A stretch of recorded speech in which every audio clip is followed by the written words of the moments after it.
Howdy y'all, this is Elizabeth Sullivan. I'm painting with watercolors and I'm going to paint another horse painting here. These background pieces, this is going to be mini paintings that mini is M-I-N-I, not M-A-N-Y, that I got a commission to do 14 of them that somebody's giving for Christmas gifts. So I'll just take one of these and let me see. Okay, I'll do it this way. I'm going to really quickly sketch the horses on it that I want on it. This is with a watercolor pen. I love watercolor pens. They make black marks, but when you put paint on it or water on it, the black blends in to whatever color you put on it or into the paper.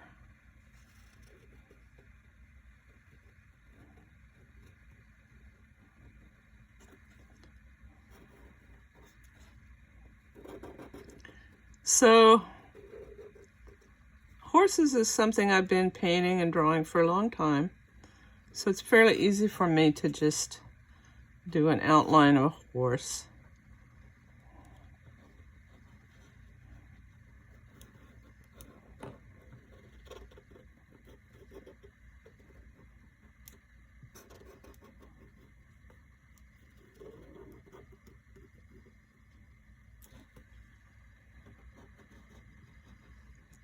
It's something that just comes with practice. So if you have a favorite subject, practice. Practice drawing it. It'll come to you. I'm getting pretty good with cats too, but I mean, I've been painting horses for what? 40 years or something? Anyway.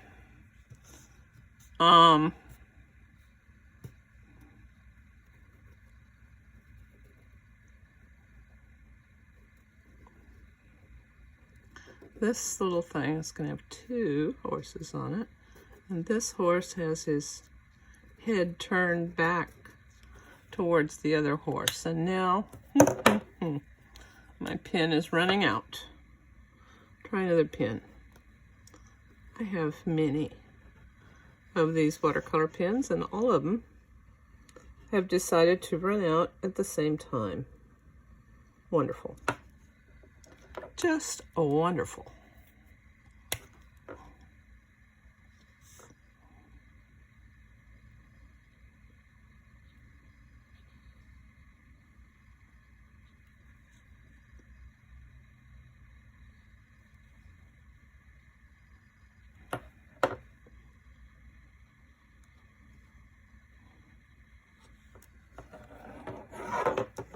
I'm always afraid if I don't put the legs right on, two legs together on the front and the back right away, I'm gonna forget to put a leg on a horse. I never have so far. But one time I was doing a painting with, I don't know, it must have had 10 horses in it. And a guy bought it from me, the painting. It was framed and everything, and signed, and you know. And then, like 6 or 8 years later, he brought it to me and pointed out that I had forgotten to paint a tail on one of the horses. He didn't want me to fix it. He wanted it just like that. It made it very unique. One of the horses, you couldn't hardly tell, there were so many horses running, and you know, and but one of the horses didn't have a tail on it. Oh gosh. All right, now I just need some paint.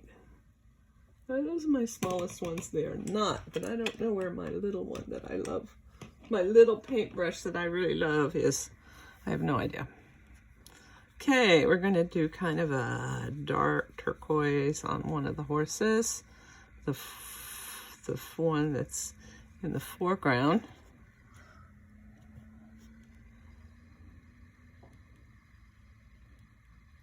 I have a lot of paint on that brush. Did you see it gush out? That's dangerous. I got away with it, but you know, you don't always get away with it. Sometimes it just, you put that much paint and water on your brush, it just gushes all over. Oh well. Something you learn by practicing. I'm glad I got away with it for the video. When I, oops, there's too much water on that one too. When I paint these horses,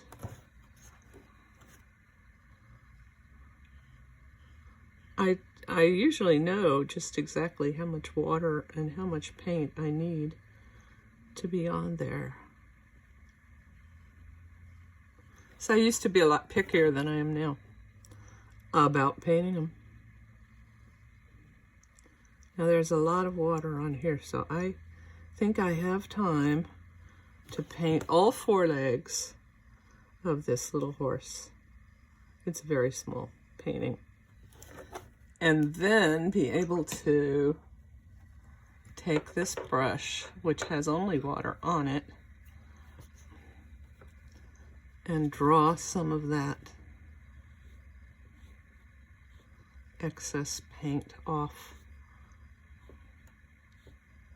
Kind of as, I don't know, lines that show motion, whatever. I've been doing this for years too, so there we go. That's what I wanted.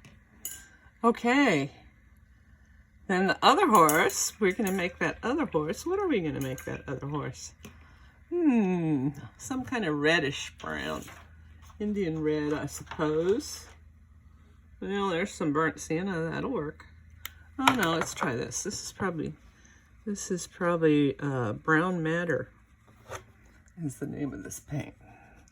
On one of my more messy palettes. I have lots of palettes. Thank heavens, because I never clean any of them, and I always reuse the paint. Well, that's not true, that I never clean any of them. Every once in a while, I get inspired.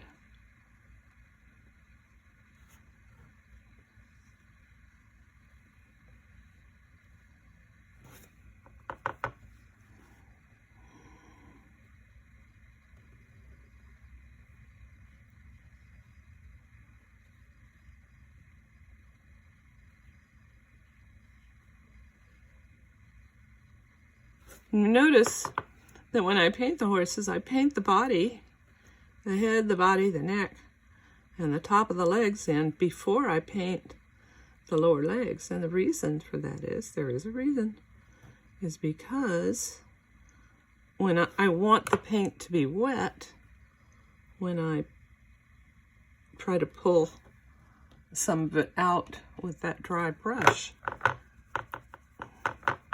which has to be a really fast sort of thing, like this. See, now I'm painting the lower legs, and then I'll go back with the dryer, with a brush that has only water on it, no pigment, and I'll pull out those lines.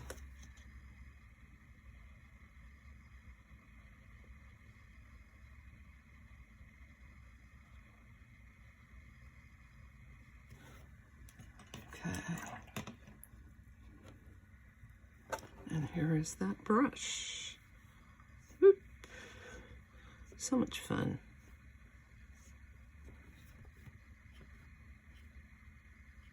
Oops, don't go over to the other horse. Yeah, okay, now I've got turquoise paint all over my finger. Always helpful.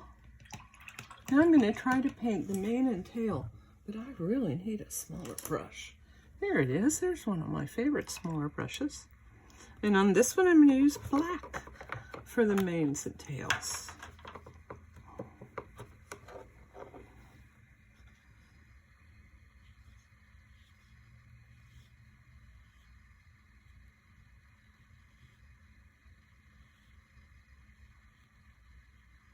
always try to put graceful, kind of free-flowing lines on the manes and tails. Turn the paper if you need to in order to get the paint to go where you want.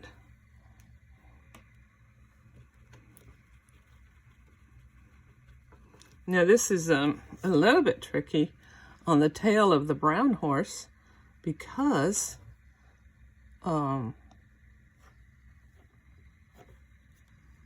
it goes right behind the nose of the turquoise horse.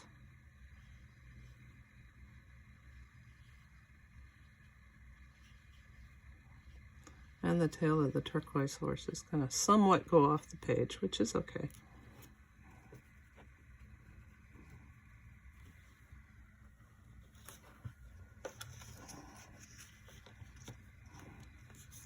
So this tail of this horse, there's going to be a little triangle of it you see right here, and then it's going to come off this way.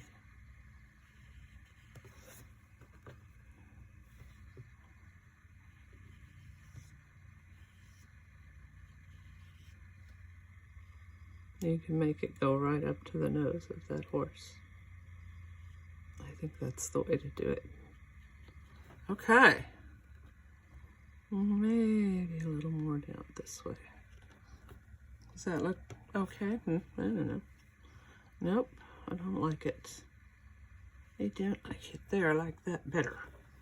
Then you come back and try and paint the mane of this other horse, which is going to be difficult because it's not dry.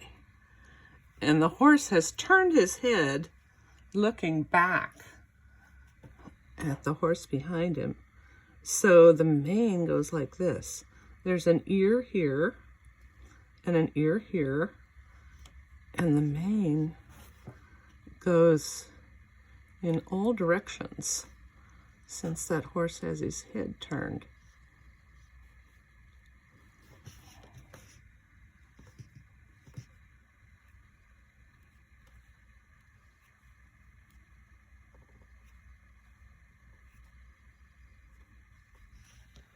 Okay.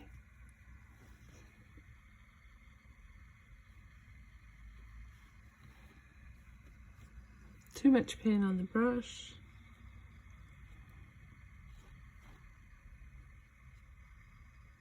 Okay. There we go. And the last thing I'm going to do is I'm going to put on the black hooves on my horses. It's just a little spot of paint. Not much.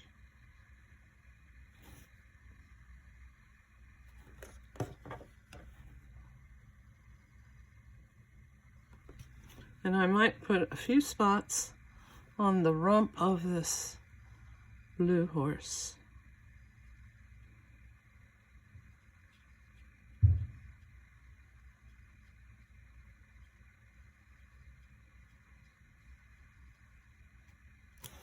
There we go. That's the end of that one. I'm going to sign this one, and I'm done.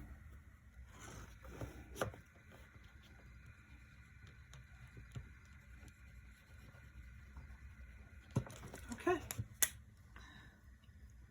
Paint along with me. Happy painting and happy trails. Till next time.